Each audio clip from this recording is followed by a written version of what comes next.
ismétli önmagát. Születik a király. Díszes trón már készen áll, s a bambanép csak nézi, s várja elnyomóját.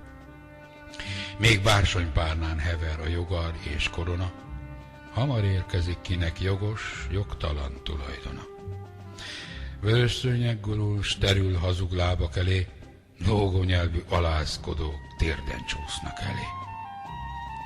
Gonosz tekintettel körbenéz nyugodtan, talpnyalói között elégedett, biztonságban van. Nem éri el a szegény munkától koszos keze, milliókat érő öltönyét nem szennyezheti be.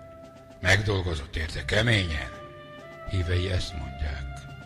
Megérdemli népe jogarát s a díszes koronát. 19. századot éli újra most a nemzet, mikor feudális királyának hűbériség nemzett. Himnuszában Istenhez fohászkodik és esdekel. Történelme ismétlődik, mikor ártatlanok estek el. Csak addig vagytok, átkozottak vagytok, kik mások nyomorán gazdagodtok, s hiszitek, számotokra ez rendeltetett. Uralkodni a birka nép felett. Gonosz lelkek vagytok, kik a szegényt embernek nem nézitek, zsarnoksággal éhínségre kényszerítitek, uralkodva a birka nép felett.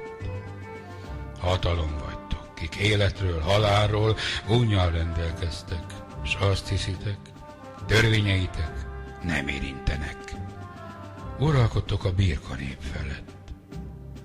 Élősködők vagytok, kik népünket hazájuktól végleg elüldöztétek, kiket írtani kell, mint kártékony kártevőket.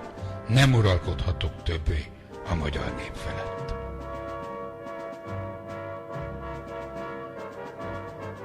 XXI. Századi szirének. Alvilági múzsák, bűvös hangú gyilkosok, szörnyeteggé váló, kegyetlen pusztítók.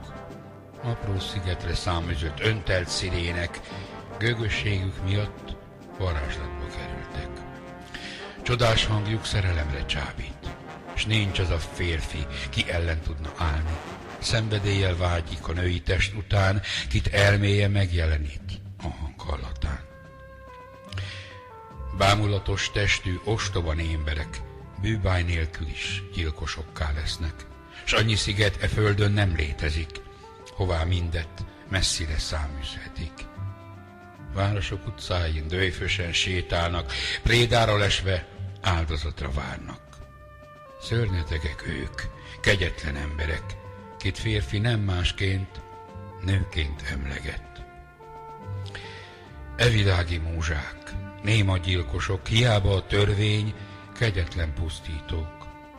Gőgjüket pompaként szórják szerteszét ott, hol legnagyobb úr a pénz, a pénz.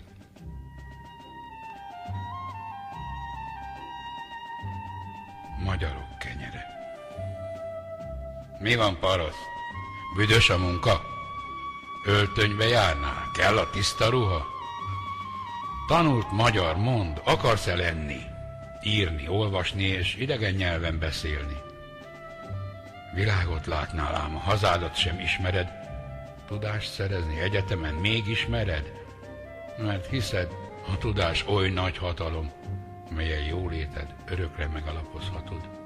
Pénzt és sikert egyaránt felhalmoznál a történelmi múltból, meggazdagodnál, eltipornád azt, ki utadban áll és visszatart, és csak gőgből húznál fel díszmagyart. De van még paraszt, ki a földet műveli. Tudása nagyobb, mint ki törvényt ír neki. És van olyan magyar, kinek kérges a keze, mert tőle függ a magyarok kenyere.